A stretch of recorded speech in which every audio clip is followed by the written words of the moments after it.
Audio Jungle.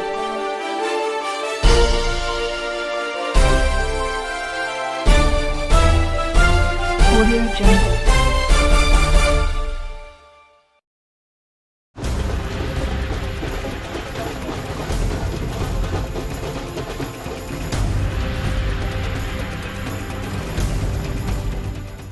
भाई वो जो गणित का मास्टर था हमें भी मिलवा दो उससे। उनके कैंडिडेट जैसे गाजियाबाद में 2 जीते और अध्यक्ष निर्विरोध चुन गया, तो और ऐसी तरह से पूरा उसमें जीते। उनको वोट क्या % मिली, वोट उनको मिली 30% से भी कम जिला पंचायत में, और उनकी जीत हुई करीब 95% 95%। तो कौन से गणित का मास्टर है जो इन्हें को पढ़ाता है, उसको हमको भी पढ़वा दो भाई सबको।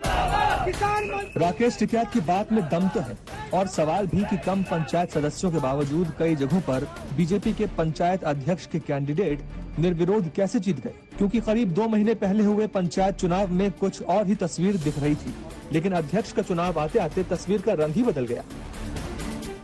सीधे मतदान में समाजवादी पार्टी के समर्थन वाले 747 उम्मीदवार जीते, लेकिन अध्यक्ष बने सिर्फ 5, जबकि बीजेपी के समर्थन वाले 690 उम्मीदवार चुनाव में जीत कर आए, लेकिन अध्यक्ष बने 67।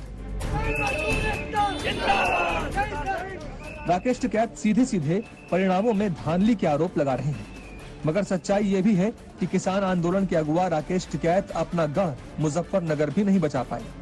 भारतीय किसान यूनियन ने केंद्रीय मंत्री संजीव बालियान के भाई को अपना समर्थन दिया, लेकिन बीजेपी समर्थित उम्मीदवार 26 वोट से जीत गए।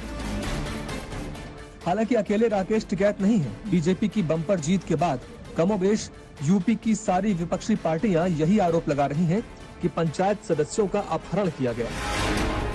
जो माननीय जिला पंचायत के सर जो हम लोगों को समर्थन दे रहे थे समाजवादी पार्टी के प्रत्याशी को, उसको यहाँ गेट पास करने के बाद मेंबर्स प्रशासन के कस्टडी में हो जाते हैं, और बीच से उनका प्रशासन के इशारे पर या तो प्रशासन के लोग पुलिस के लोग शादी वादी में अपहरण किए होंगे, या भारतीय जनता पार्टी के लोगों का अपहरण करवा दिए होंगे, लोगों का अपहरण हो गया।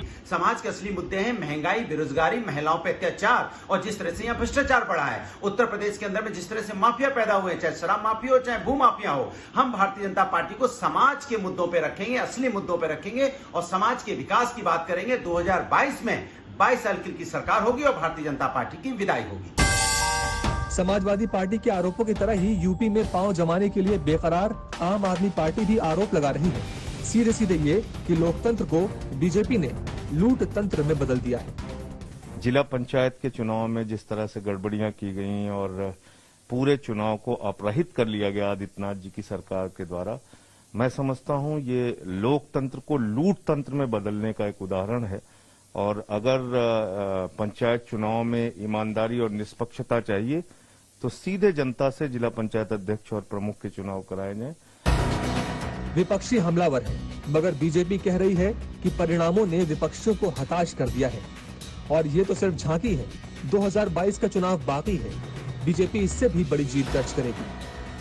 तो यह स्पष्ट है कि वह चाहते हैं कि जो उनके अनुकूल हो वह सही है, जो उनके प्रतिकूल हो वो गलत है। लेकिन उनको मैं यह जरूर बताना चाहता हूं कि ये तो 21 का पंचायत चुनाव है, अभी 22 के विधानसभा चुनाव में भी इससे भी बुरे हालात का सामना उनको करना पड़ेगा, और वो मुंगेरी लाल के हसीन सपने देख रहे हैं, वो सपने चकनाचूर हो जाएंगे। इन तमाम आरोपों प्रत्यारोपों के बीच मुख्यमंत्री योगी आदित्यनाथ ने गोरखपुर में सभी जीते हुए जिला पंचायत अध्यक्षों से मुलाकात की। बीजेपी के खेमे में खुशियां तैर रही हैं, लेकिन विपक्षी आरोपों का आकाश छच रहे हैं। बहरहाल ये तो जाहिर है कि जीत की तस्वीर जितनी चमकदार दिख रही है, उससे परे भी कुछ रंग छिड़के गए हैं।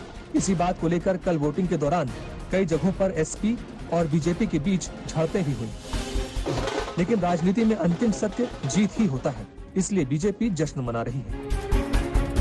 लखनऊ